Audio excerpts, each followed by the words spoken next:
मैं उत्तर भारत के सबसे महत्वपूर्ण किलों में से एक चित्तौड़गढ़ का किला बोल रहा हूँ। मैं राजपूतों के साहस, शौर्य, त्याग, बलिदान और बड़प्पन का प्रतीक हूँ। मेरी आंखों के सामने ही लाखों वीर राजपूतों ने अपने सिर कटा दिए, लेकिन दुश्मनों के पैर चित्तौड़गढ़ की सरजमी पर नहीं पड़ने दिए। और मैं गवाह हूँ उन धधकती आंख की ज्वालाओं का, जिनमें हजारों वीर छत्राणियों ने खुद को समर्पित कर दिया और दुश्मनों से अपने मान सम्मान की रक्षा करी। राजस्थान के चित्तौड़गढ़ जिले में बेड़स नदी के किनारे में स्थित हूँ। मुझे न सिर्फ राजस्थान का गौरव माना जाता है, बल्कि मुझे भारत के सबसे विशालकाय किलों में भी एक माना जाता है। मेरा निर्माण 7वीं शताब्दी में मौर्य शासकों द्वारा किया गया था। इसके अलावा मेरे कुछ भाग का निर्माण एक ही रात में महाभारत के समय में 5 पांडु भाइयों में से सबसे शक्तिशाली राजकुमार भीम ने अपनी अद्भुत शक्ति का इस्तेमाल करके किया था। मैं करीब 700 एकड़ जमीन पर फैला हूँ। मुझे अपनी भव्यता, आकर्षक और सौंदर्य की वजह से साल 2013 में यूनेस्को द्वारा विश्व धरोहर स्थल घोषित किया गया। मुझ तक पहुंचने के लिए 7 अलग अलग प्रवेश द्वार से होकर गुजरना पड़ता है, जिसमें पांडल पोल, गणेश पोल, लक्ष्मण पोल, भैरव पोल, जोड़ला पोल, हनुमान पोल और राम पोल आदि द्वार के नाम शामिल है। मेरे परिसर में करीब 65 ऐतिहासिक और बेहद शानदार संरचनाएं बनी हुई है, जिसमें से 19 मुख्य मंदिर, 4 बेहद आकर्षक महल एवं 4 ऐतिहासिक स्मारक एवं करीब 20 कार्यात्मक जल निकाय शामिल है। मौर्य शासक राजा चित्रांग ने मेरे अधिकांश भाग का निर्माण कार्य करके मेरा नाम चित्रकूट रखा था।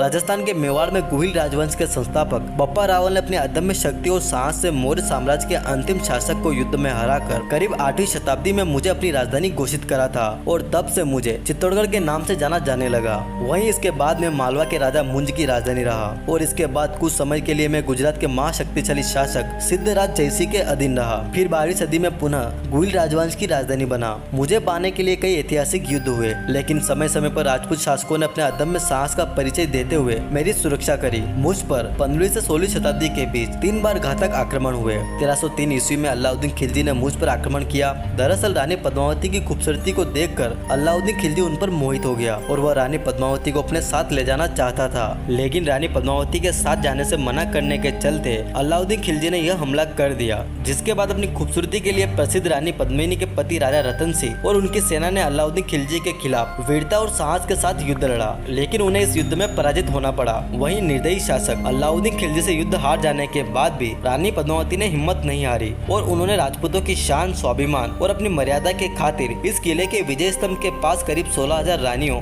दासियों एवं बच्चों के साथ जोहर यहाँ सामूहिक आत्मदाह किया। मुझे आज भी वह दिन याद है जब यह खौफनाक मंजर हुआ था, लेकिन इसके कुछ समय बाद ही 1535 ईस्वी में गुजरात के शासक बहादुर शाह ने आक्रमण किया और विक्रमजीत सिंह को हराकर मुझ पर अपना अधिकार किया। तब अपने राज्य की रक्षा के लिए रानी कर्णावती ने उस समय दिल्ली के शासक हुमायूं को राखी भेजकर मदद मांगी एवं उन्होंने दुश्मन सेना की अधीनता स्वीकार नहीं की और रानी कर्णावती ने अपने अदम्य साहस का परिचय देते हुए करीब 13,000 रानियों के साथ जोहर या सामूहिक आत्मदाह कर दिया। इसके बाद उनके बेटे उदय सिंह को यहाँ का शासक बनाया गया, लेकिन यह सब यहाँ तक नहीं रुका। एक बार फिर मुझ पर मुगलों की नजर पड़ी और मुगल शासक अकबर ने 1567 ईस्वी में हमला कर अपना आधिपत्य स्थापित कर लिया। वहीं राजा उदय सिंह ने इसके खिलाफ संघर्ष नहीं किया और इसके बाद उन्होंने पलायन कर दिया और फिर उदयपुर शहर की स्थापना करी। हालांकि जयमल और पत्ता के नेतृत्व में राजपूतों ने अकबर के खिलाफ अपने पूरे साहस के साथ लड़ाई लड़ी, लेकिन वे इस युद्ध को जीतने में असफल रहे। वहीं इसी दौरान जयमल पत्ता समेत कई राजपूतों को अपनी जान गंवानी पड़ी। वहीं मुगल सम्राट अकबर ने यहाँ पर अपना कब्जा कर लिया और उसकी सेना ने यहाँ पर जमकर लूटपाट की और कई नुकसान पहुँचाए, जिसके बाद पत्ता की पत्नी रानी फूलकुंवर ने हजारों रानियों के साथ जोहर या सामूहिक आत्मदाह किया। आज भी जब मैं यह बातें सोचता हूँ तो मैं सिर उड़ता हूँ, लेकिन मुझे गर्व भी होता है कि मैंने ऐसे वीरों और वीर छत्राणियों को जन्म दिया, जिन्होंने अपने प्राण से बढ़कर मुझे रखा और मेरे लिए अपना सर्वस्व बलिदान कर दिया। 1616 ईस्वी में मुगल सम्राट जहांगीर ने मुझको एक संधि के तहत मेवाड़ के महाराणा अमर सिंह को वापस कर दिया। तब से आज तक मैं मेवाड़ का अभिन्न अंग बना हुआ हूँ।